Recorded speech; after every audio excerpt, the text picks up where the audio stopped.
What's up, heathens? How y'all doing? Today we're going to be talking with SJ Thomason, and I know that she's kind of made the rounds a little bit here on YouTube and on Twitter and everything, and I really just wanted a chance to talk with her. So thank you, SJ, for joining us today. I really appreciate you joining us. Can you tell us a little bit about yourself as kind of like an intro? Sure. Hi, I'm really happy to be here. Godless engineer. Should I call you GE? Is that appropriate? Oh, that's fine. Okay. No, I'm very happy to be here. I was excited that you offered this opportunity. I'm SJ Thomason. I have a blog that's called Christian-apologist.com. I'm also pretty active on Twitter on LEAD 1225. That's lead 1225. And I'm a university professor. I teach business management and human resource management and leadership and communication, cross-cultural stuff. I actually teach a lot of stuff. So, but the stuff I teach doesn't really have to do with Christianity, but I hear about Christianity because I sort of had a born-again experience about 7 years ago, and I got back into Christianity. I left it for a long time, and so I came back, and I now want to share the good word. So that's pretty much where I am.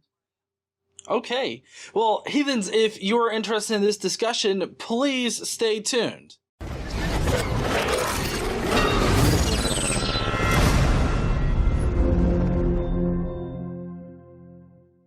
All right, so SJ, actually, I'm really kind of curious. What was this experience that you had, like when you became a born again Christian? Like, what convinced you to become a Christian again? I'm assuming. Yeah, that's a great question. And I'll just mention I was raised in the Catholic Church, and like many people, I left the Catholic Church when I was in my 20s. My entire family, except for my sister, left the church because we were kind of upset with things going on with the priests, and they're still going on today. So we all left, bailed, and I started thinking about Eastern faiths and started studying up on those. And then when I was in my 40s, early 40s, I had this. My son came up to me and he said, "Mom, why don't we go to church? All the neighbors are going to church on Sunday." And I was using Sundays to take him to the public pool because nobody was there, and it was, I was pretty pumped about it. I used to make jokes about it and all that kind of stuff. But he said that, and I thought, oh gosh, maybe I should go to a church. So I went into this church. I went around to a bunch of churches and finally found this little one in my neighborhood that is a little Baptist church. And I went in there and I just started listening to the music, and I was pretty blown away because it's totally different than the Catholic Church. The Catholic Church is very solemn. It's very quiet. Everyone's very standing, kneel, sitting, standing, kneel, sitting. It's much different than the Baptist experience. So I went in there and I was really blown away by the Christian rock music and the pastor and the way that he really dug things out. But I still wasn't sold on Jesus. And but he convinced me, the pastor convinced me that I needed to get baptized. And so I was kind of half in and half out, and I'm like, okay, I'll get baptized again. So I went and I got baptized again, and this was in 2012. And then somehow I found myself in an airport, and I was getting ready to fly up to Alexandria, Virginia. And I saw this pastor I didn't know he was a pastor at the time. I saw this man who was kind of ethereal. He had very gray hair, older gentleman, and he was standing next to a woman in the line for Southwest. No, it wasn't Southwest. It was a regular, I think it was American. And I went and I got my seat, and I spotted him, and he came and he sat right next to me, and his wife sat next to him. And so we struck up a conversation, and he said, somehow we started talking about Christianity, and probably because he's a pastor and that's what they do. And I noticed his wife had a little cross on her ring and that kind of stuff. And he said, he said, well, what do you want to do with your life? And I said, what I've always wanted to do is write C.S. Lewis children's books. And he said, well, have you read his adult books? And I said, no, I haven't. And he said, well, you need to go pick those up. And he said, I highly recommend you read Mere Christianity and The Great Divorce and Screwtape Letters. And so coincidentally, here they are. I went and bought this gigantic volume. Right after I got off the plane, I ordered copies for myself. And after I read it, I ordered copies for my whole family. In fact, I gave out my copy, and this is my mom's because she didn't read it. Like, no one read it in my family except for me. But anyway, so I read that, and he also directed me to Isaiah 53. And as a Catholic, what's kind of funny about Catholicism is we really didn't dig into the Bible. I actually went to Catholic grade school, and I went to Catholic high school as a freshman. And we did not dig into the Old Testament at all. And we never really dug into the New Testament that much. Catholicism, to me, doesn't really follow the Bible as closely as some of the other faiths. So I didn't know about Isaiah 53 and some of the passages that I think prophesy Jesus. And so the pastor directed me to that too. And I was pretty blown away. I was like, wow, this is pretty cool. And then I had a couple of spiritual experiences after that where I felt like God was, making himself very known to me. And that's where I am now. And then I came to Twitter I wrote a couple little fiction kind of cheesy books that aren't very good. And I sold them for free because that's pretty much what you do when you write bad books. And so then I got on Twitter to try to advertise my free books that I can barely give away. And that was 2014. And then I got in touch with a lot of atheists and started writing blogs. So that's a long history. I'm sorry it's so long, but that's how I came to Christianity. And I've been working on apologetics because I realized that no one cares about my story. No one believes me when I say things. So I'm like, okay, well, if I can just convince them with apologetics, and that's not terribly convincing either for people that are atheists. I found that, I can just talk and it probably isn't going to really do much. Like, I know I'm not here to change your mind, and you probably know you're not going to change my mind. So we're just chatting, probably, with each other, but hopefully in a conversation that's. Well, yeah, and I mean, honestly, in any one discussion, like, nobody is going to change another person's mind. The other person is going to change their own mind about things. And I mean, I can't force you to believe something, obviously, just like you can't force me to believe anything. So, I mean, yeah, we're just having a good discussion here. And I always find the, stories like yours and like people that have also left the faith, I found those very interesting. And so I'm glad to know, how you came to be a born again Christian, because that helps me kind of understand why people believe certain things, and that's really what I want to know.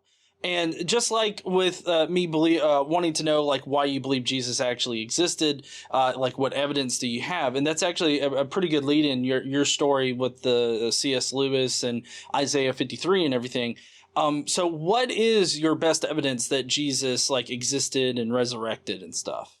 Well, initially, my favorite best evidence was what I used in a terrible YouTube, and that wasn't a YouTube, it was a terrible call-in that I had in 2016 that I called Matt Dillahunty's channel because I thought I had really convincing evidence about the apostles, and that was it for me. I was like, that is the best evidence that anyone could possibly have. And I got on the channel and ended up sort of getting laughed off the channel. So it wasn't as convincing for him as I found it to be. So I thought, okay, I've got to up my game. Clearly, that's not the most convincing evidence. So, but let me go back to what that story is. So what the whole idea is, we have evidence. A number of scholars agreed to the claims that Jesus was crucified. They claimed that Jesus was crucified under Pontius Pilate, and they claim that he died. And that his apostles basically scattered, and then they came to believe that they saw the risen Christ, and they went out and they preached for decades, and many of them they didn't have legal protection, so many of them ended up being sort of chased around and jailed and beaten and stoned and crucified and beheaded. And I figured that evidence alone was pretty convincing as far as Jesus truly resurrecting and the apostles truly believing. But I've heard people argue against that. So then I thought, okay, well, what other evidence do we have? And what I find pretty convincing now is I'm looking in the Old Testament. And so I've really been digging through the Old Testament. And I'm doing this because a lot of people who are, say, like Bart Ehrman, are textual critics who look at the New Testament and they think, well, maybe this didn't happen. I'm not sure about the Gospels. Maybe the dating's here.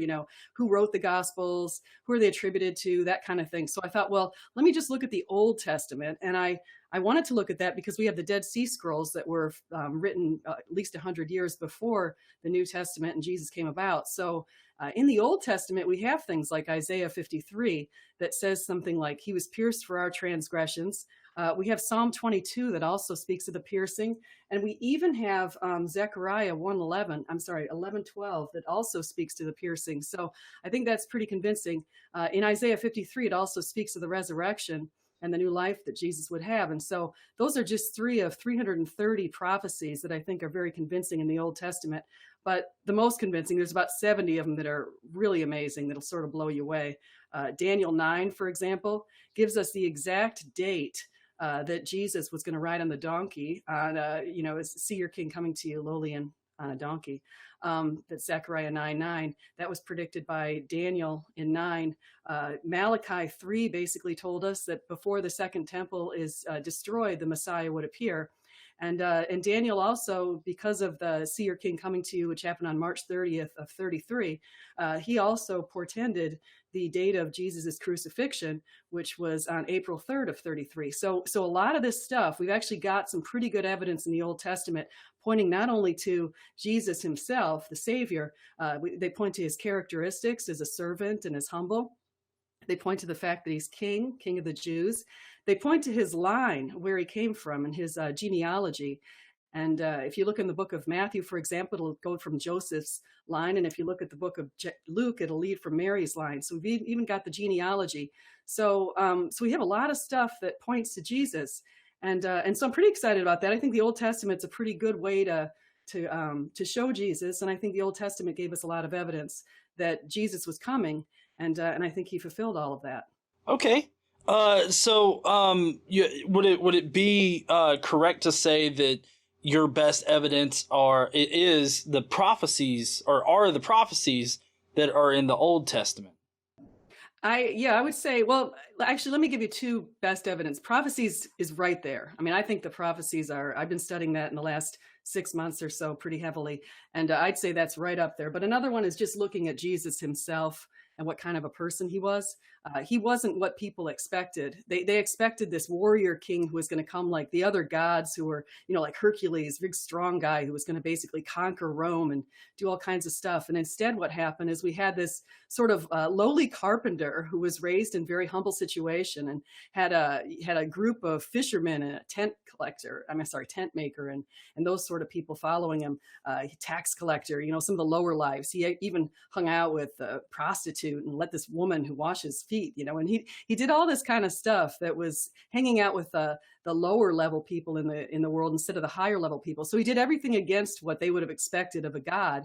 And so I think just looking at that example and seeing that, how did a man who was that humble and of those kind of humble roots, who died and who resurrected, whose apostle said he resurrected, how was he able to keep the following going if he actually didn't resurrect? By 313, what's pretty amazing is between 5 and 6 million people were following without any legal protections. And that's documented. And his Historicity, in addition, is documented here. This is just one of many books, but this is an historical atlas.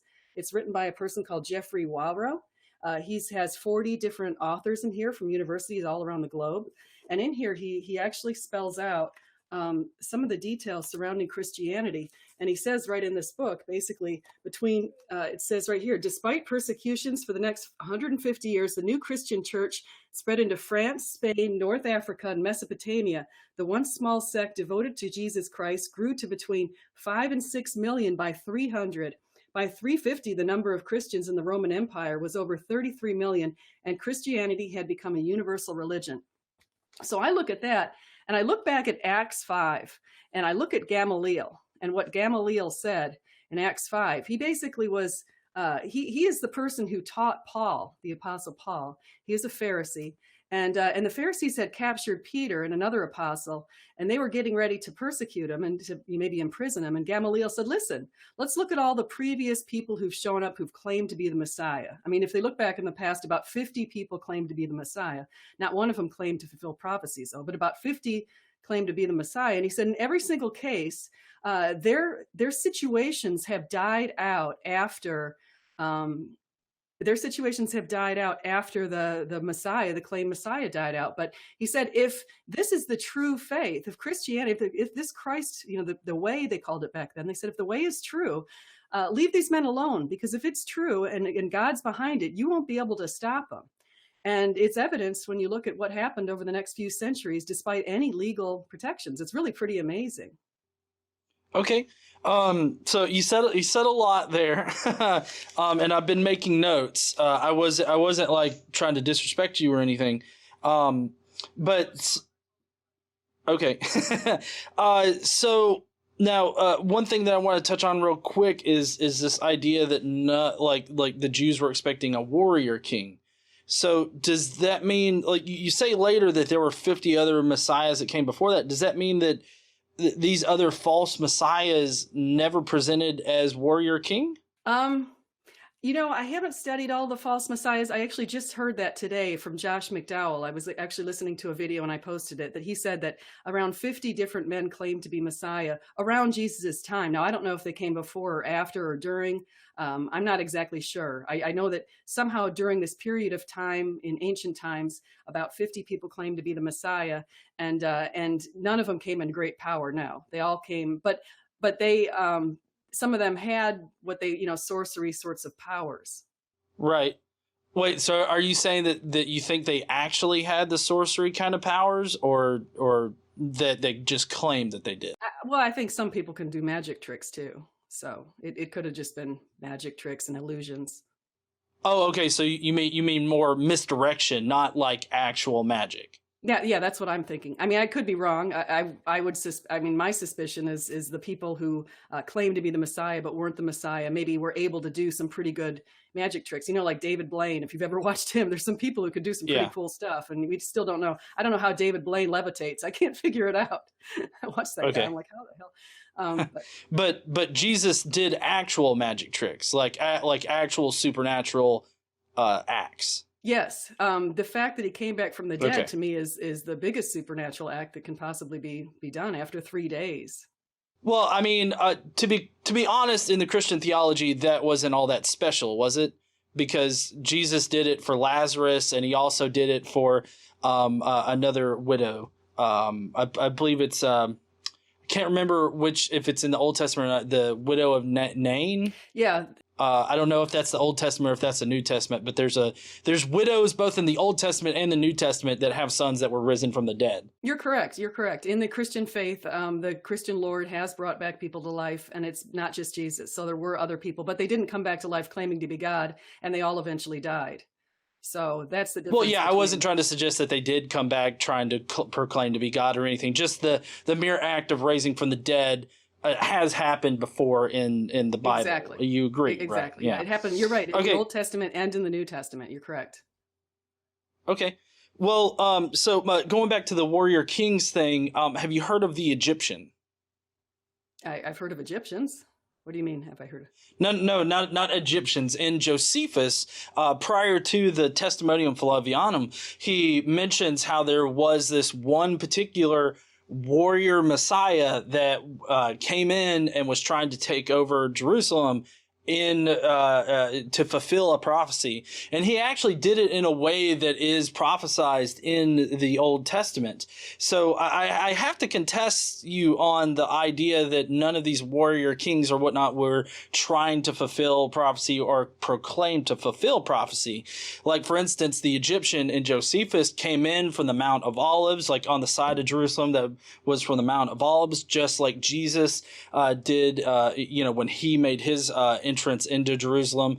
They both come from the Mount of Olives, which is prophesied in the Old Testament. So I would say that there are definitely messiahs in the past that proclaimed to be messiahs of the Jewish faith that also proclaimed to fulfill these prophecies.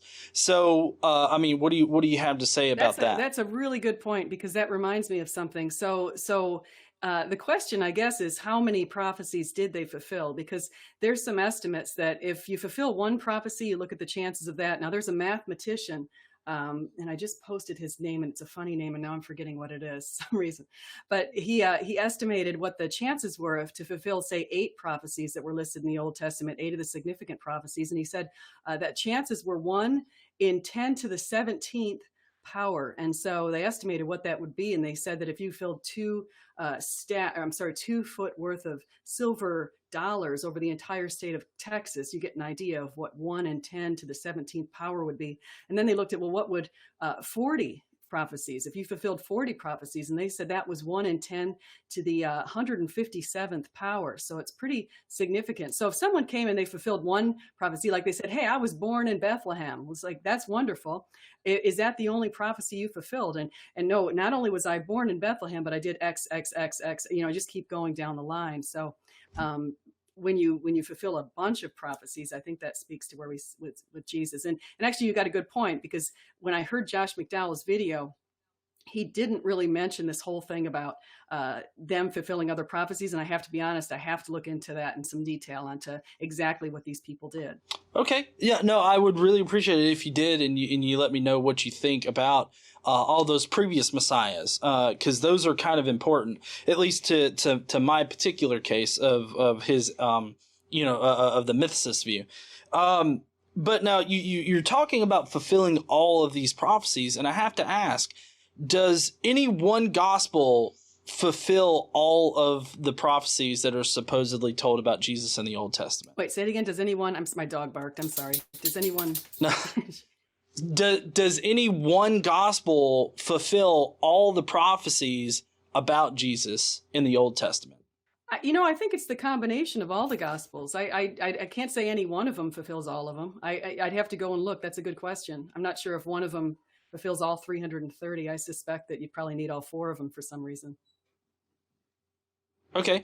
Well, I mean, my point here, though, is that these gospels are indications of different sects of Christianity that had different views on what this Christian Messiah was supposed to be and like what things he was supposed to fulfill. And so like you can't mishmash them all together because they represent different Christian sects with different ideas. So, I mean, don't you feel like it's a little disingenuous to say that he fulfilled all of these Old Testament prophecies when really you have to take each individual gospel and each individual story at its own merit because they represent a single sect of Christianity that existed? Yeah, so he hasn't fulfilled all of the prophecies about him from the Old Testament yet because we still have the second coming. So, in fact, the second coming, there's more prophecies, many more prophecies than the first coming. So that those have not been fulfilled. So we still have that in the wings. Well, sorry. If I could just clarify, I guess I meant prophecies about him like coming in the first place, not the ones that he has yet to fulfill, according to the Bible. Just the ones that are in the Old Testament and prophesize his coming and death and resurrection. Yeah, so it basically says, and I want to say, and I got to double check this, but I think it's in the book of Malachi where it basically said, as soon as everything's ready, the Messiah is going to come or something like that. So as soon as everything's ready. And what's interesting is you wonder why, actually, this is a little point that I think is, I don't know if people have really thought about this, but I think it's kind of fascinating. If you look at Daniel 9 talks about 77s, and it actually works out, less 7, and it actually works out to 483 years since the year 444 when King Artaxerxes issued a decree. And so he said that, and it actually, if you calculate that out using the Jewish years of 360 days, you land upon that date that I mentioned, which was March 30th of 33. What's interesting is during Jesus' entire ministry, there were many times when people would say, are you the Messiah? And are you, and he would kind of duck out sometimes, and he wouldn't answer him directly, or he'd say to his disciples, well, who do you say I am? And I always wondered, now, why did he do that? And then towards the end, he started standing up and, in front of the Pharisees, he basically said, he used the lines from Daniel that scared him, and that's why they ended up persecuting him. But what was interesting was I always wondered, now, why did he wait so long to kind of come out and just really, hammer it to him and say, come out and say, I am the Son of Man, I am the Son of Man. And it was because the prophecy from Daniel basically said, he's going to come out on March 30th of 33. So he had to wait during his ministry until that day hit. And on that day was when he proclaimed himself and rode the donkey and did all of that stuff that was prophesied in Zechariah 9:9. So it's kind of interesting to see that sort of thing going on. So, wait, are you saying that Jesus manipulated his timetable to coincide with prophecy instead of doing it when it naturally came to him? I'm saying that Jesus knew what the prophecy was, yes. So Jesus knew the prophecy, and he knew exactly how the timetable would have to work out. Okay. So he forced fulfillment of a prophecy. Well, he knew the prophecies because he also was there writing the prophecies. I mean, I strongly believe that Jesus was very active in the Old Testament. So I believe he knew the prophecies left and right. He knew exactly what day he was to do this sort of thing. So yes, it was prophecy, but he also knew that was what he needed to do. Okay. This actually leads into a point that I want to make, and that's, in your view, why is it more probable that Jesus actually existed and fulfilled these prophecies rather than Jewish scholars who were also looking to the Old Testament for these prophecies just assumed that Jesus had came and died, because there's actual textual evidence that shows that people thought that Jesus was born, he died, and he resurrected, all without anybody knowing about it, and he was only revealed after his resurrection. Not only do you have Paul that talks about this, but you also have there's a church father in the early 2nd century. His name escapes me right now. I did a video on him. He has a completely different gospel Marcion? than what we know now. Is it Marcion he just wanted to use Luke? No, it wasn't them. Sorry, I'll have to look it up here in a second. While you're talking or something. But we have this evidence that shows that there were people that thought that Jesus, nobody saw Jesus, because that's what Paul specifically says, is that he did not actually meet Jesus like while he was here on earth during his ministry or anything like that. He only saw Jesus as a vision through revelation and through scriptures. So Paul is pretty good proof that they were looking to the scriptures for these Old Testament prophecies. What prevents it from being just they assumed these things happened and then made up stories about it? Like, why is that less probable than somebody pulling the magical deck, of cards and guessing every single card in it? Not just one deck of cards, but like 5 deck of cards, guessing every single, randomly selected card in it perfectly, comparable to the prophecies, Jesus fulfilling the prophecies as far as probability goes. Why is it more probable that happened rather than the Jews who were looking to the Old Testament for these prophecies just made stuff up? So, and actually, you touched on a few points that I want to touch on. The first one is I don't agree with you that Paul claims he only saw a spirit as far as Jesus, because in 1 Corinthians 15, he makes it clear that he saw Jesus. He was the last one after the 12 and 500 people. And he also describes a little bit later on in that same passage exactly what the form was of Jesus. And he talked about how there's a different sort of bodily form. It's not spiritual. There's also a number of incidents where people touched Jesus when he came back. He spent time with people for 40 days and he ate with them. And he had Thomas, for example, touch his holes and his hands and that kind of thing. So there was a different form of Jesus. That's the belief in the Christian faith. However, as far as, you said something else that I wanted to touch on. Darn it. So that's as far as Paul. What else did you just say? I'm sorry, I lost my train of thought. Well, the fact that... I know. Sorry, go ahead. I'm sorry, I got it back. Okay, so you also mentioned, and I think that speaks to why would somebody like Paul, if you only saw a vision, I've seen what I thought were visions or scenes or whatever when I was young in my life. I saw things that I thought were pretty clear to me, and later in life I kind of forgot about them and that sort of thing. Why would somebody, if they just saw a flash of light and a vision and they didn't actually see the full Jesus as he said he saw, why would he spend decades risking his life like he did? And why would the rest of the apostles do that? What's the motivation in the early church to make this whole stuff up? I mean, why would they want to make it up? What did they get out of it? Well, no, so I don't think that they just made it up as if to be disingenuous or to be like lying to their congregation or to people. I don't think that was their motivation. What I technically said earlier was that they made up stories because they assumed that it actually happened because it happened in the Old Testament. And Paul is a pretty good source for showing that they considered scriptures to be more reliable than human testimony, because Paul didn't get his information from any man here on earth. And I get where you're going with Jesus appearing in a different bodily form or whatnot, like stuff like that.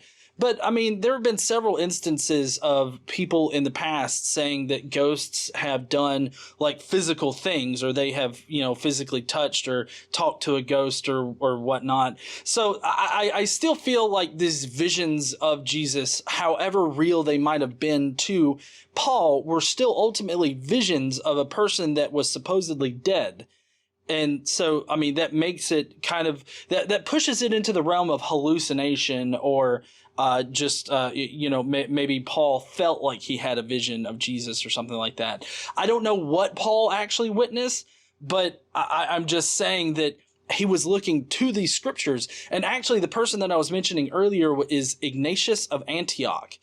He has a completely different gospel than what we actually know, because he says that Jesus was born and he died and he was resurrected all in silence, and he was only revealed like by in like the night sky as like a star or something like that.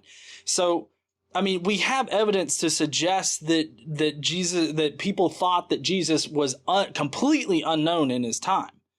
So I'm wondering, what do you think about that?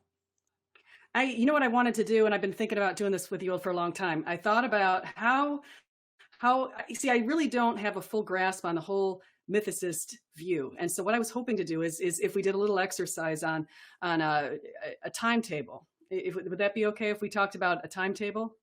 Oh, yeah, sure. Go ahead. Okay, so say if we both, now people disagree on the date of Jesus' crucifixion, but I've seen the bulk of the evidence to me leads to the date of April 3rd of 33. So we've got, say, the year 33. It could be 30, but we'll say 33. So we have the year 33 is the year that we actually have a lot of evidence, and I pulled it out with geological evidence and things like that of an earthquake that occurred, and that's actually out of NOAA, the National Oceanic Atmospheric Administration. But we've got evidence on April 3rd of 33 that an earthquake occurred. I've got some external proof here too. But before I get into that, if we look at the year April 3rd, if we look at 33, now in the first 5 years, there was a creed that was created in 1 Corinthians 15. I know you're probably very familiar with that, right? Mm-hmm. So would you agree that, and Bart Ehrman even agrees to this, that in the first, say, 5 years, it's a very early creed that speaks to what people believed at the time about Christ? Are you accepting of that? Yeah, I don't subscribe that it occurred immediately afterwards, but for the sake of conversation, I mean, I'll give you a pass on that, I guess. Okay. So for the sake of conversation, so there's this early creed that came about where people basically said, Paul said, "For what I received, I passed on to you as of the first importance, that Christ died for our sins according to the scriptures, that he was buried and that he was raised on the third day according to the scriptures, and that he appeared to Cephas and then the 12. And after that, he appeared to more than 500 of the brothers and sisters at the same time, most of whom are still living, though some have fallen asleep. Then he appeared to James, then to the apostles, and last of all, he appeared to me also as to one abnormally born." And he said that because he wasn't born; he was a persecutor at first. But the idea is, and a number of different, even agnostics, acknowledge that this particular creed that Paul passed on in one of the very earliest epistles that was written, basically occurred, say, within the first 5 years. So we've got people believing this in the first 5 years. We've got Paul's conversion estimates have indicated that also occurred maybe at around year 38 or so. Somewhere, say, between 38 and 40 or so for Paul's conversion. Is that about consistent with what you might have heard? Well, I mean, I don't have any specific dates on when any of this happened. But I mean, honestly, looking at it from a historical perspective, anybody that has like a specific date without an actual textual support for that date, I feel they're just kind of pulling that out of their butt, or they're making up things. Like they're making assumptions that are unfounded. And so that's why I don't go with very specific dates as far as like this particular subject goes. Like we do have specific dates for other things in the past, but that's because we have either textual support for it, or we have, like other actual archaeological evidence that says it, or scientific evidence that says it, like carbon dating and stuff like that. Mm-hmm. Okay, that's fair enough.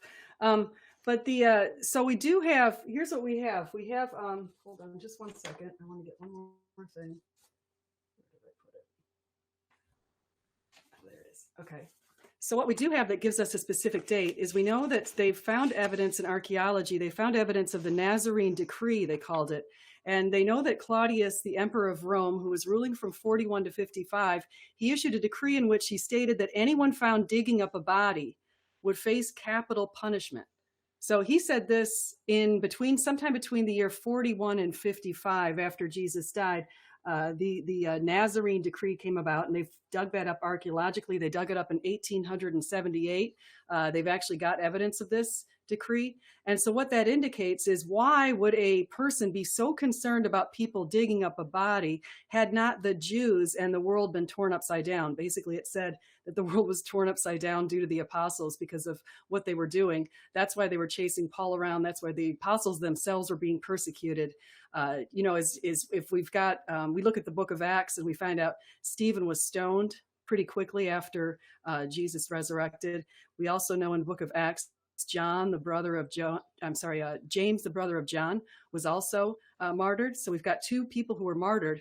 And we know that the book of Acts had to be relatively early because it didn't also include the deaths of Paul, which we estimate occurred anywhere between 62 and 66. And the deaths of Peter, which also we believe it occurred right around that same time. Paul was martyred as beheaded by Nero, and Peter was hung upside down on a cross. So we do have a couple of things that show some relatively early dating. So we know Paul had to be written before he was martyred, obviously, because Paul wrote the epistles. He wrote at least 6 of the 13. He wrote between 6 and 13, I should say, New Testament books. Depending on if you're liberal or if you're more conservative as a scholar and what you want to attribute it to him. So we know it's kind of early dating. So what I'm trying to say is the Richard Carrier philosophy of being a mythicist makes some sort of an assumption that in the same lifetime that people would live in the lifetime of Jesus and his apostles, that they would suddenly decide that Jesus didn't exist and that he was merely a myth. But yet we've got all kinds of evidence of the world being turned upside down and things like the Nazarene decree that indicate some evidence that we have something going on back then. Well, no, I mean, I would disagree with your assessment there, because it doesn't necessarily have to include like people thinking that he was a myth. Like at first, I think that there was a wide range of ideas about the Messiah. Like I said before, with Ignatius of Antioch, of course, he's writing in the 2nd century, but he believes that Jesus physically came and he was born, died, and resurrected all in silence. So nobody knew like anything about Jesus, like his entire life, until he appeared as the risen Christ later on. So, and that was in the 2nd century. Paul himself never says that he saw anybody like on earth. Like he didn't see Jesus on earth. He repeats this, and he repeats that he got his information from no man whatsoever, and that he got his information from Scripture. So, I mean, here I'm thinking that while Paul, nobody had to believe that it started out as a myth. Like, no, I don't think that anybody believed that it started out as a myth. I think they believed that Jesus actually came and did these things, but the only way that they know them is through the Scriptures or through these hallucinations that they had. And so that's what I'm saying here, is that they whether they believed that he actually came or that he was a myth, they were still looking to the Scriptures for this information, and they held Scriptures above human testimony. And that's what Paul shows us. But, you know, you also have Clement of Alexandria, who was, he had like a whole Christ, sort of a Christology that existed in Judaism. And so, I mean, you get what I'm saying? Like, there were Jews that were looking to the Old Testament to build this figure of a Christ. And there were Jews that agree that there's a Christ figure in the angelology of the Old Testament. And we have some concurrent, like, 1st century documents that say that, you know, like, all of this happened, like, in a heavenly realm rather than, like, here on earth. That would be the ascension of Isaiah, which I'm sure that you've heard from Richard Carrier. But, I mean, that's a Jewish document that was written. The earliest redaction, we can date it back to the 1st century. So it was written alongside of all of these other things. So, I mean, we have evidence to suggest that people originally said that he didn't walk on earth, or at least there was no confirmation that he walked on earth, and that he it was just assumed that he did these things because of the scriptures. So, I mean, that's where I'm coming from. And I know you kind of shook your head there and you're like, no, and stuff. So I'm wondering what you're thinking. I have the date of the Ascension of Isaiah. I actually looked that up. The Ascension of Isaiah was written towards the end of the 100s. So it was in the 2nd century, towards the end of the 2nd century. And if you point out the Ignatius of Antioch, I'm wondering, why do you pick these books and these people who are not eyewitnesses, clearly, because they couldn't have lived within the lifetime of the people who were eyewitnesses, to be the superior choices out of the people that we're gonna recognize? Like if you look at Mike Licona and anybody, they say having an eyewitness account is superior to having a non-eyewitness account. Having an account that's closer to the actual event is better than one that's further away. So you just picked a bunch of people who are further away, and I'm wondering why. Well, no. Okay, so my point in the Ignatius of Antioch was to bring up a gospel that we don't have now. And the gospel that was written in, that would have been circulating and writing in the 1st century at the same time that the Gospels were written. So that's my point in bringing that up, was to show that there was like an amalgam of different ideas about it. And I haven't really given a lot of like late evidence or late people to say like what the first Christians believe. I mean, I feel like the documents that really reflect, what people believed are Paul and then Mark. Because, I mean, I know that you probably disagree with me, but, hold on one second. Okay. You probably disagree with me, but Mark was the first gospel written, and then Matthew copied off of Mark, and then Luke copied off of Matthew and Mark, and then John's kind of, out there. He's a different sect entirely, which actually I want to come back to John as far as the year of Jesus's death, because he's got a different story. But so I haven't really referenced any like late people as far as being like eyewitnesses or anything like that.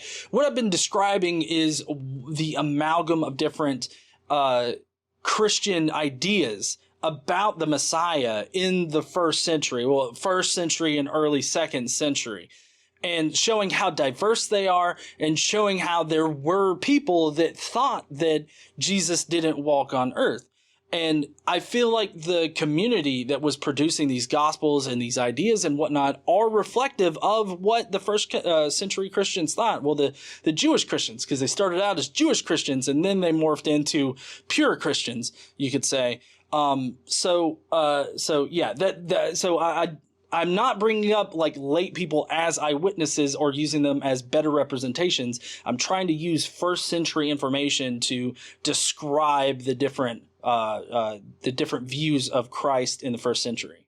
So are you granting me, are you ceding me the one of the Gospels? Am I allowed to use Mark to give evidence for? Well, because I know you've given me Paul now. I'm just wondering, can I bring up Mark? Well, no.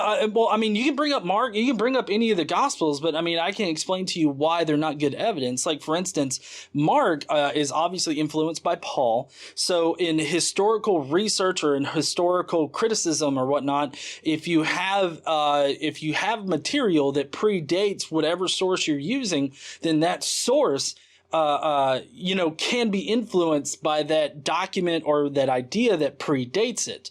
So you can't really say that it's independent.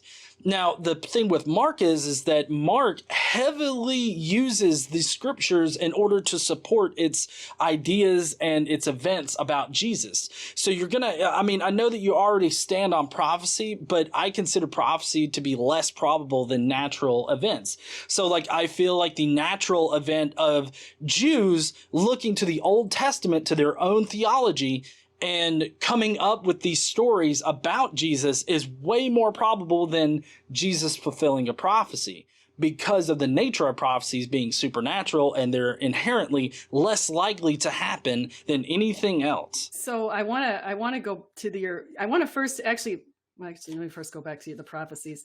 I want to mention a couple of prophecies. So I mentioned the one by Isaiah, but I wanted to mention Psalm 22. Dogs surround me. A pack of villains encircles me. They pierce my hands and my feet.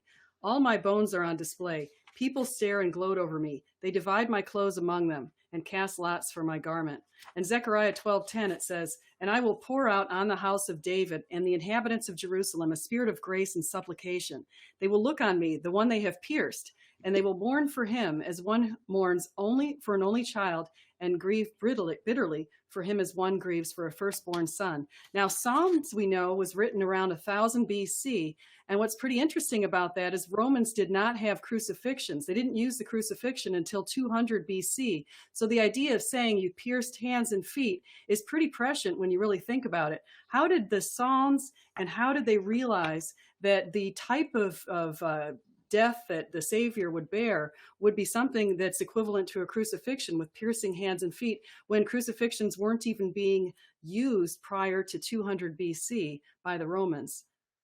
Well, no, I mean, that's just simply wrong. I mean, you can look at the various scholars on crucifixion, and I can't remember the exact scholar right now, but I do have a document that I can send you later, and then anybody watching, I can link down below, where it goes through the history of crucifixion, and there's actually a very complex progression for crucifixion.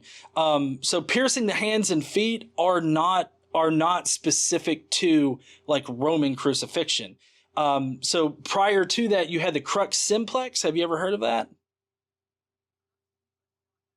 Okay, the crux simplex is simply just a pole that people were nailed to, or they were impaled on, and that was considered a very simple form of crucifixion that was used prior to the Romans' version of crucifixion. And it wasn't only the Romans that have used the Roman version of crucifixion, but prior to all of that, you did have people that were nailed to these straight pieces of wood that by their hands, by their feet, or impaled on them. So you citing this as like a prophecy of Jesus, this was a common like war tactic, or this was like a common thing that was done to not only disgrace but also display the bodies of the dead. So saying that he was pierced by his hands and his feet and all that other stuff, I mean, this just shows that he was basically, killed in a horrible way, but that was a very common way to kill people at the so time. If you do have, and I'd love to see that, if you sent me a link that shows me that prior to 200 BC, because I'll correct myself and correct that idea, that line of reasoning.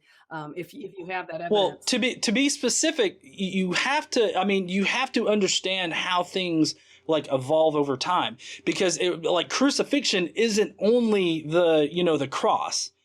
You understand that, right? No, I understand. I know, just like in the road in Germany, they've actually got a road where they actually had sticks, basically, where they put people's heads, they impaled heads and hung them on the sticks. And that was before. So I do understand that kind of thing occurred. Well, no, not just that kind of thing, but that crucifixion is very, it's not very specific to that version of it. Like the Roman crucifixion version is not the only version of crucifixion that exists. I just want to make sure you understand that. That's clear. And I'd love to see, like you said, you've got some sources that give a progression. I'd love to see that. So I'll definitely take a look at that. That's fair enough.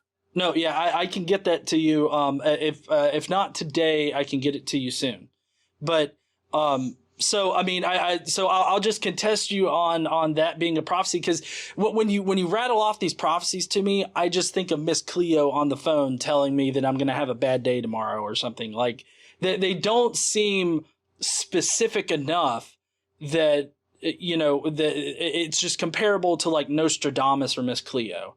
So I get that there are other things that you read as prophecies, but you also have to understand the counter, like by other Christians or by other scholars to you about that, is that they're ad hoc interpretations of them. What do you say about that?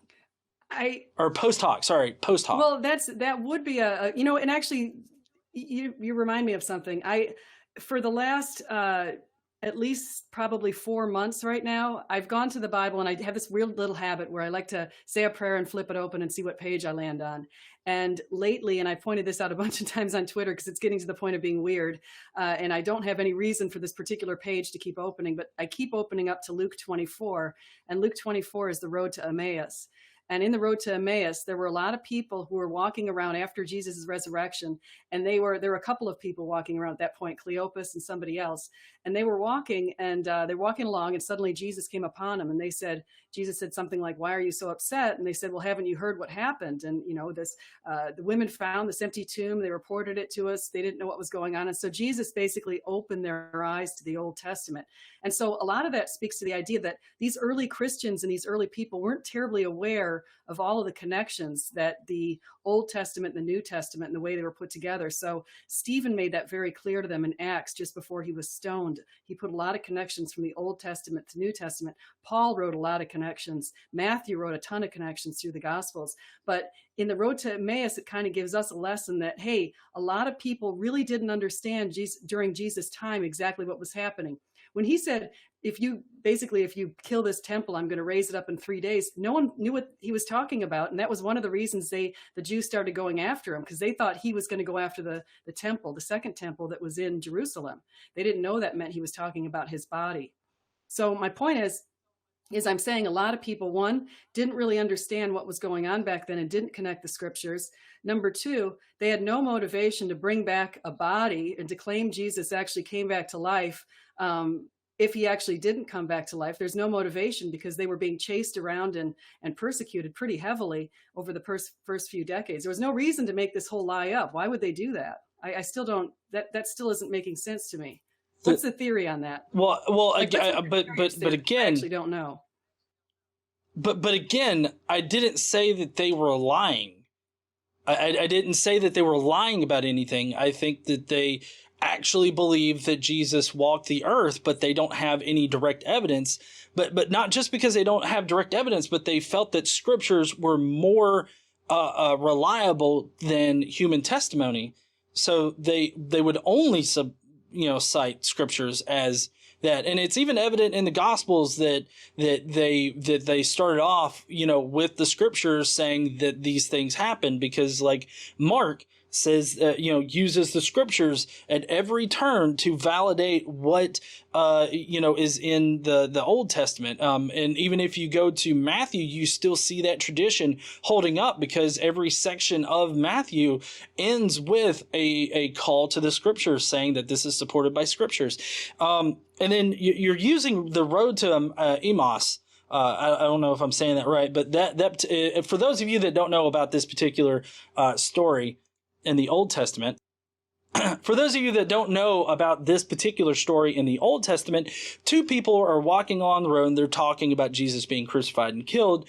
And then a third man comes up, starts talking to them, and then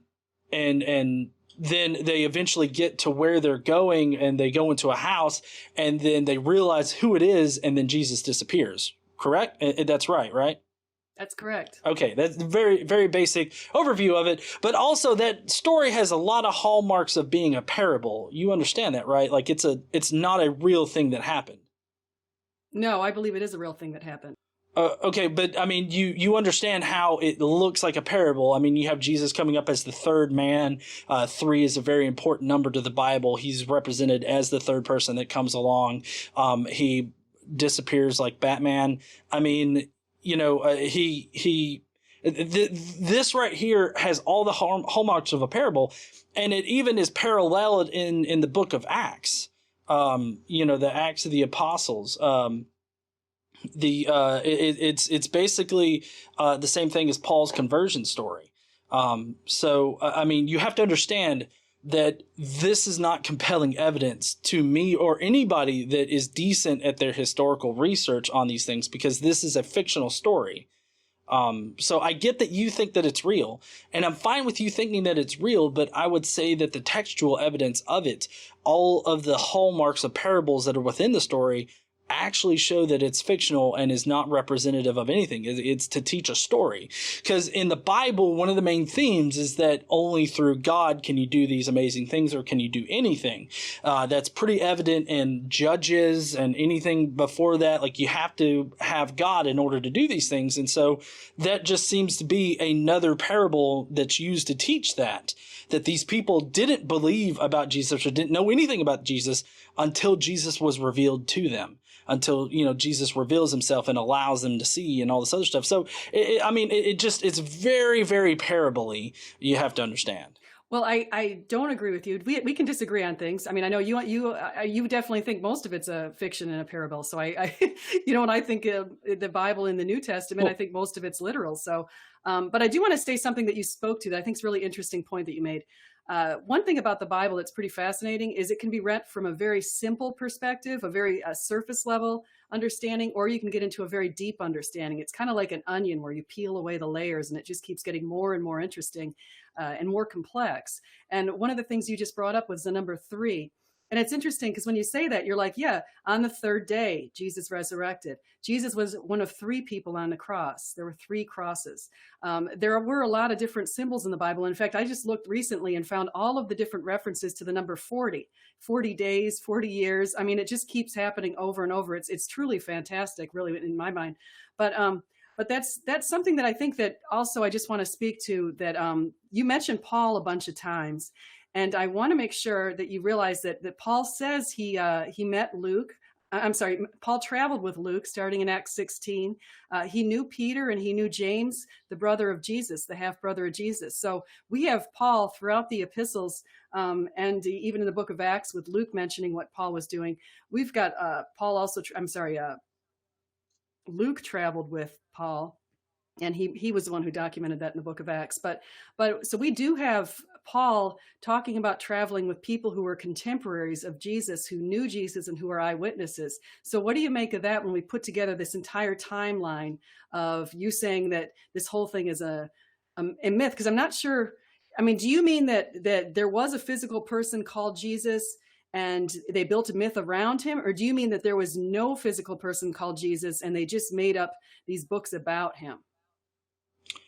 Well, let me go a little chronologically in what you were talking about here. So I definitely agree with John Dominic Crossan here, who is not a mythicist at all, but he describes the Gospels, like even Luke and Acts, as mega parables. And there's several hallmarks of them being mega parables. One of them being the Emmaus story and how that's mirrored or paralleled with Paul's conversion. And so, Luke borrows from himself in order to make a cohesive story. And the reason why we have it as Luke Acts is not only because they're written by the same person, but because they were meant to go together. They're just an extended gospel. And this is very evident in how you can piece together the end of Luke with the beginning of Acts. And I would highly suggest you look up John Dominic Crossan's Power of Parable, because he's got a lot of great information in that. And I mean, he's not a mythicist. He definitely thinks Jesus existed. He just thinks that there were myths that were developed around this historical person. Now, me personally, I don't think that Jesus actually existed, but that doesn't mean that I think that the early Christians thought that Jesus was a myth initially. I think that the early Christians used the scriptures to know what Jesus did here on earth. So I think that they thought that he probably really was here on earth, but they only knew that because of the scriptures. So they don't have any direct evidence that he was here on earth. All they have is scriptures and these visions that they claim to have. But John, that doesn't go together with exactly what happened in the 30s. You have people who say they were physically with Jesus, and they wrote that down. Paul wrote it down. He traveled with people who basically said they were with Jesus. So you can't just say that they put scriptures together. They didn't do that. They said in the 30s that they were traveling with him, and in the 40s and in the 50s. I mean, Paul was traveling with Peter. He was with James, who was basically running the church in Jerusalem. James, the half-brother of Jesus. He was with Timothy. He was with Bartholomew. He was, Matthias, who was the brought into the 12. He was the elected replacement of Judas. Basically, all of these people were together. They were meeting together. And so he was part of this group. They didn't just, it doesn't make sense to say that they were sitting in their deal after Jesus died. And you're saying Jesus didn't even exist. So they just sat there one day and conjured up this whole story. And then they were persecuted for it. And they have evidence of people who also indicated that they saw Jesus. In fact, let me give you a few little pieces of, do you agree? Let me ask you this. Do you agree that Jesus, now you don't because you think that this whole thing's a myth, but you think that Jesus was not crucified and not under Pontius Pilate, right? So Jesus was Well, not. I mean, I think that that is what the Christian theology says. And I don't think that there was a physical Jesus who was crucified like under the Messiah. As far as like the specific character of the Bible, I don't think that that particular character was actually crucified under Pilate. Okay, so here's some extra biblical support, and I'm not going to even mention Josephus because you already told me by Twitter that I'm not allowed to mention Josephus, so I won't mention Josephus. No, well, I didn't say that you were allowed. I didn't. Now, hold on. I didn't say that you weren't allowed to bring up Josephus, but I mean, I will explain to you why I don't consider Josephus to be actual evidence of Jesus. I mean, that's all. Well, I do agree that there, and I will completely concede that there is a portion of Josephus that looks like it was definitely added in later by some overzealous scribe. I'll definitely give that to you. So I agree with that. And I agree there's a part of the Josephus portion that he wrote that it sounds like he's saying Jesus is the Messiah, but obviously Josephus was a critic of the Christian movement, and he would not have said something like that. So I agree that there's a portion in the Antiquities that basically was, it's made up. I agree with that. Well, yeah, but we don't have any evidence to say that particular passage actually existed prior to Eusebius in the 4th century. And I get that there are some people that say that there's some Arabic translation of it and a Syriac translation of it that prove that, but those actually can be traced back not by a mythicist, but by a person that thinks that Jesus was a historical person. They show how I think it's Alice Wheatley. She shows how they actually just trace back to Eusebius's thing. It's through chain of custody, like the chain of like where people were getting their copies of Josephus. She showed that you could trace it back to Eusebius's version. So those particular versions are just redacted versions of Eusebius's version. So there's no actual evidence to say that that particular passage was there prior to Eusebius. But I mean, if you want to cite other evidence, like so that we can move past that, because that is to at least for me personally, that passage is still widely contested. It's still an argument about it, and so if you want to move past that, that's fine. Okay, so I'm gonna not even mention Josephus for the purpose of this conversation. I'm gonna go on to Mara bar Serapion, and he said, "For what advantage did the Jews gain," I'm adding a little word, gain, "by the death of their wise king?" So it sounds like there was a king. I'm going to mention a couple more here.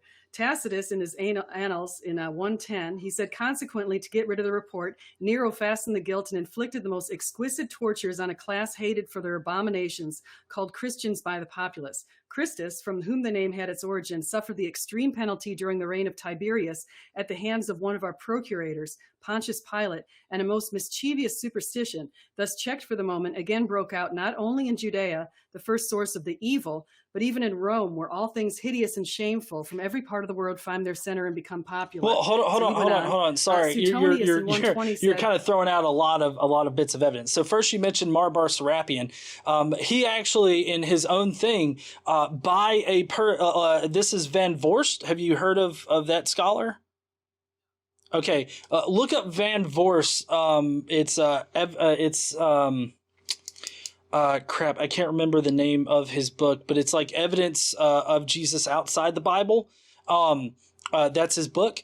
If you look in that, he actually explains all of the circumstances surrounding Mara bar Serapion. And basically, Mara bar Serapion was writing in the 2nd century, and what he was actually relating was the Christian theology at the time, like what Christians thought about their Christ Savior, about their wise king. And he really shows this because he blames the Jews for killing Christ rather than the Romans, because if there was an outside person that was looking at it, they would blame the Romans for killing Christ, not the Jews, because the only evidence that the Jews were the reason why Christ was killed exists in the Bible. So him citing that kind of shows that he was pulling out of that. Now, then you go on to mention Tacitus. Tacitus has some contention surrounding it, and I think that there's a strong case against it being a legit like entry in Tacitus. But regardless of that, if I give you, that particular passage, Tacitus was writing in the 2nd century. He had a lot of connection with Pliny the Younger.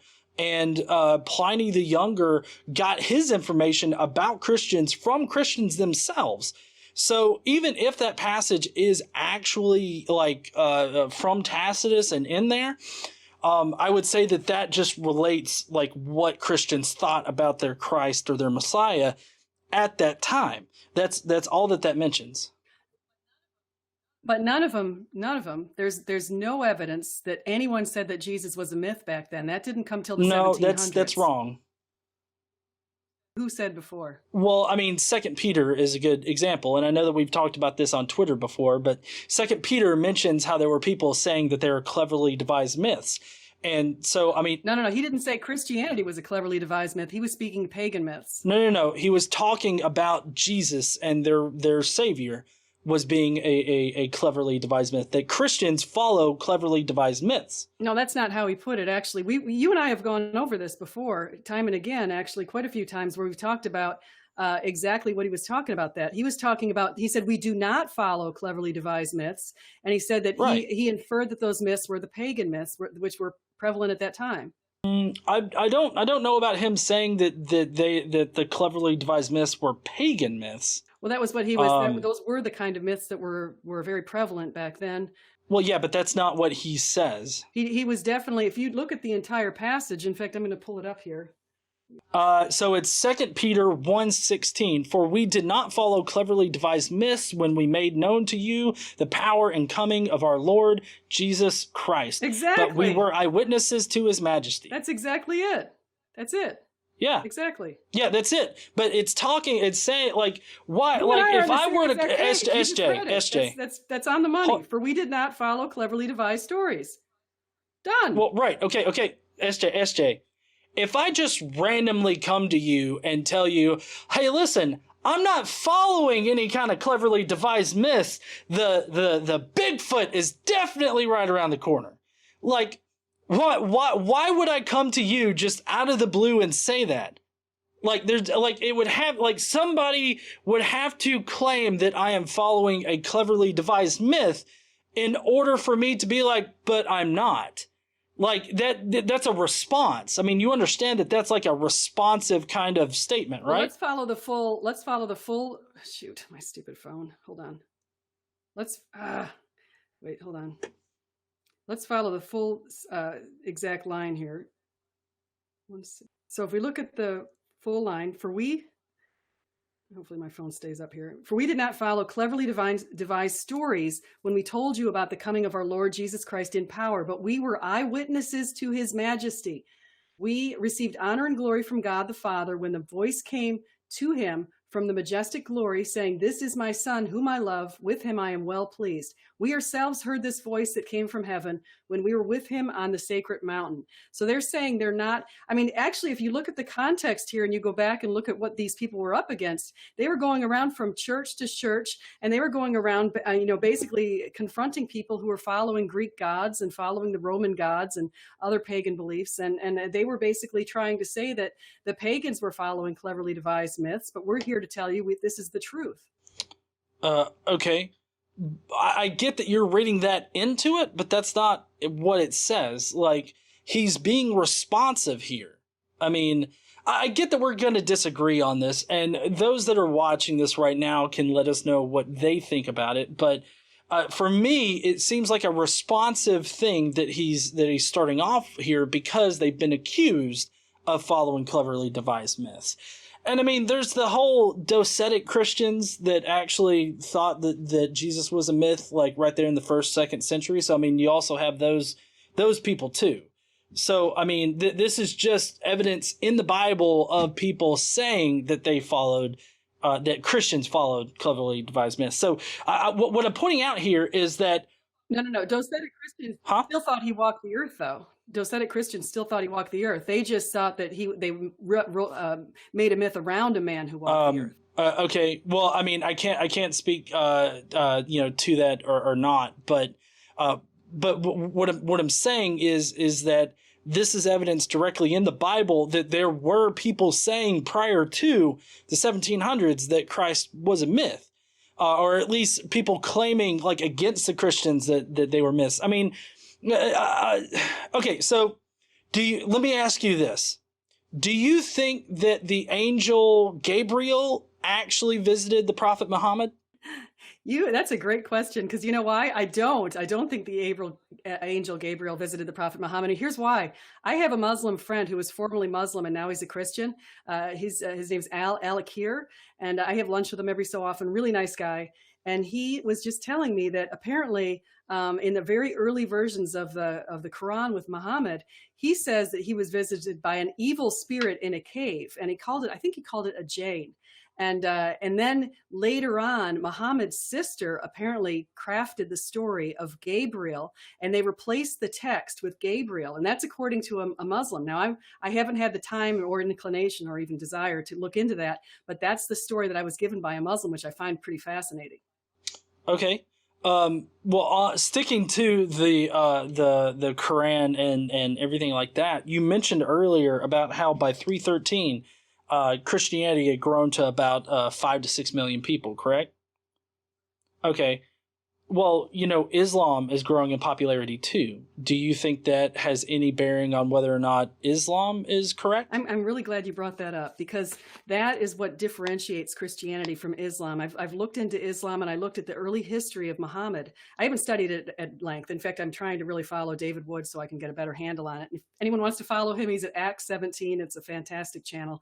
But it's what happened is Muhammad himself was a warrior who had 12 wives. One of the wives he actually married when she was 6 years old, and he consummated the marriage when she was 12. That's Aisha. And so he lived a lifestyle that was very much in contrast to Jesus's very peaceful existence. And when people would not accept his beliefs, he actually became very hostile and warlike and ended up murdering quite a few people. He murdered Jews and he murdered Christians at the time, and they forced conversions of a number of people. So the Muslim faith from the very beginning, and this is even from my friend Dr. Al-Akir, the Muslim faith from the very beginning started off in a very hostile way that forced conversions. And today we still see that going on. I mean, you still see it. I still see it. It actually scares me, to be honest, because if it is growing. In fact, it's projected to surpass Christianity by 2050. There's a very good chance that could happen. We have 2.2 billion people on the planet in Christianity, and Muslims already have, I think, 1.8 billion, if I'm not mistaken. Yeah, well, it's interesting that you say that it's scary because they forced conversions and whatnot. I mean, have you really read the Old Testament? Well, we don't force conversions. Well, I mean, basically, if you don't convert, then you're killed.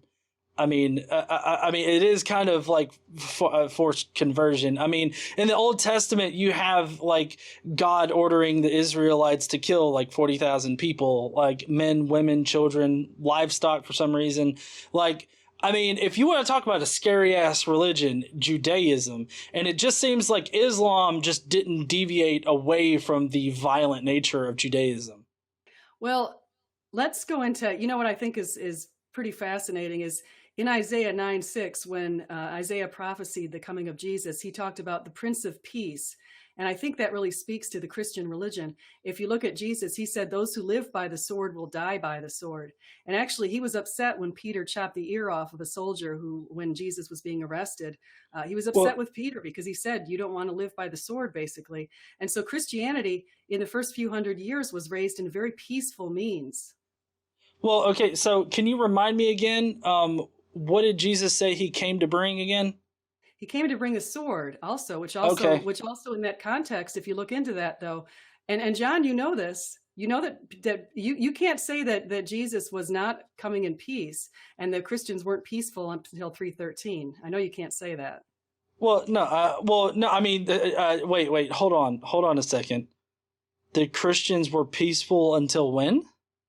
I want to say once they came into power, we had some problems. We had problems in medieval times with Christians in power and the Crusades and that kind of thing.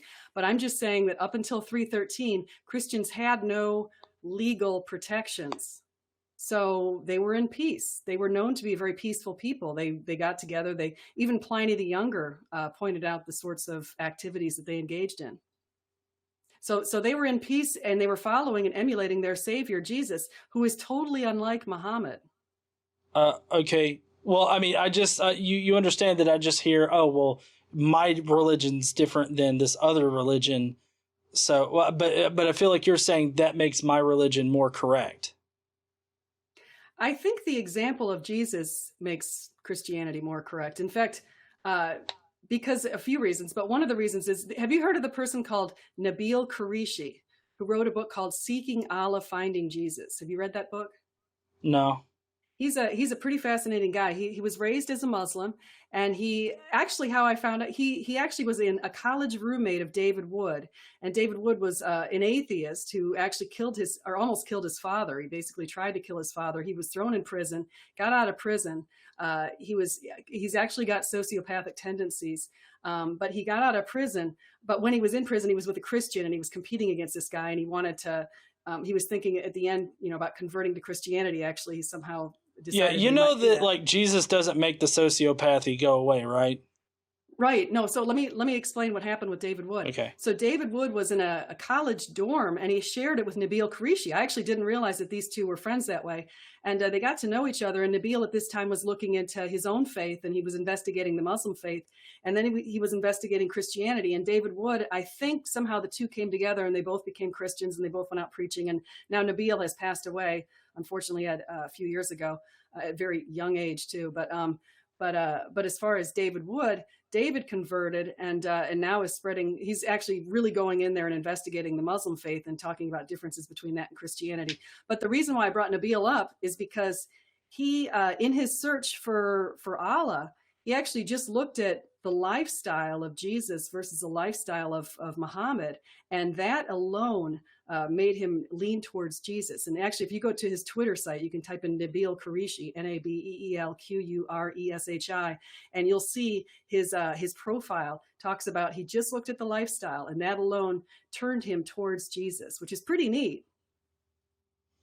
Well, I mean, I get that having a preference for a nonviolent attitude, but I don't think that has any bearing on how correct Christianity is or anything like that. Do you mind if we rewind in our conversation a little bit? Oh, sure. I'm just curious. So were you raised a Christian, or how are you not, like, I think I read your thing. You're a person who's, I think, I want to say Alabama, and you're in the deep South, and you're struggling with all these crazy Christians all around you. So how did you get to be like, because I've never seen that on your videos, how you came to be as you, I mean, how did you come to not follow Christianity, since you're stuck in the middle of the Bible Belt dealing with all the Bible Belt people? Well, I mean, I started off as a Catholic. I just was taught that God and Jesus and everything like that was just innate facts of the world. And it wasn't until I was about 25 or so when I started really questioning that. And I wouldn't say that I was a strong Christian, but I did believe in Jesus and God and all that kind of stuff. And then I just really examined, what I believed. And I had a friend tell me, well, in order to be a true Christian, you have to believe in everything in the Bible from the front cover to the back, is literal history. And so I was like, well, I just can't believe that. So I wonder what I am. And so I had to do my own investigation into it. I looked at the arguments for God's existence, and I didn't find them compelling, really. And, I guess maybe I've always been logically and scientifically minded. And so the fact that there's no like direct measurable evidence that any God actually exists, I had to admit to myself that I was an atheist. And that was the hardest hurdle for me to get over, was admitting that I was an atheist. And, I mean, I'm not saying that I'm closed-minded and that I can't believe in God again, but it would take very compelling evidence for me to change my mind on it. Like, it's not that I'm sure that God doesn't exist. It's just that I don't see any evidence for God existing. So until you can provide that, then I'm just not going to believe in it. And yeah, I mean, I've had some struggles with people around me, family members and whatnot, but we've come to a nice balance. And, at work, I don't really talk about like my beliefs or anything like that. I don't try to push it on anybody. And, I'm not a big asshole or anything like that to people. But, so yeah, I mean, that's basically how I came into it. I looked at the evidence for both sides, and I found no evidence for God or the deity of Jesus. And then later on for, the existence of Jesus. What do you think about what Bart Ehrman says about Jesus as far as his Well, historicity? I think that, I think that Bart has been, trained in historical methods that are produced by Christians. And I get that he thinks that Jesus actually existed. And there are a lot of places where I agree with Bart Ehrman on. And there are a lot of things that I agree with Bart Ehrman on, like on the resurrection. And, but I mean, there are a lot of places where I disagree with Bart. But going back, you stated that the year of Jesus' death was 33, correct? That's my estimate. Yeah. Okay. Well, how do you reconcile John's gospel? Actually, I reconciled John's gospel with the other three gospels. I actually have a blog post on that I'll give to you if you want to post it on your link. But I looked at the way that they talked about the Passover being a Passover week and a Passover day. The Passover dinner occurred on the Thursday night. Jesus was crucified on Friday, and then Saturday was the actual physical. I mean, the Passover. They kind of considered Passover as an entire week of celebration. Okay. But I mean, John's gospel has Jesus being sacrificed, killed at the exact time that the sacrificial lambs are being killed, to emphasize that he was the sacrificial lamb. And in the other gospels, in the synoptics, he's not. So I'm kind of curious, like, how do you reconcile that? Because there's two very different dates there. Well, I did look at the different dates during that, and I wish I had my printout on that, but I don't. But I did, because I did that about a year and a half ago. But I did look at the dates, and I looked at the whole thing. And as I recall, if I'm doing this correctly, again, the dinner was on the Thursday night before he was arrested. On that Thursday night, he went in there, and then on Friday he was crucified, and on Sunday he was basically found. The empty tomb was found, and he resurrected. But the way I put that together again had to do with the Passover week, and the lambs could be sacrificed, Thursday, Friday, Saturday. It was all part of the big Passover celebration that occurred. Okay. All right. Well, I mean, I kind of disagree with both of them confirming the same date, but I guess we'll just have to let the audience decide for themselves what they think. So I appreciate this discussion on the historicity of Jesus. Was there anything that you didn't get a chance to bring up? I brought up a lot, so I think I've already mentioned a lot. I have another conversation, like I mentioned, with Apologia, so I'll save some little nuggets for that conversation. Okay. But I really liked talking to you. It's been really nice, and you seem like a pretty nice guy, so. Oh, yeah, definitely. And I mean, I appreciate the conversation. I appreciate having these good kind of conversations where, it's an actual discussion. So I really appreciate that. Thank you, heathens, for making it to the end. Would you let me know what you thought about this conversation? Do you think SJ had better arguments? Or do you think that I had better arguments? Be sure to let me know down in the comments. While you're down there, make sure you smash that like button and subscribe if you like this kind of content. Don't forget to stand up and use your voice, and I will see you heathens later.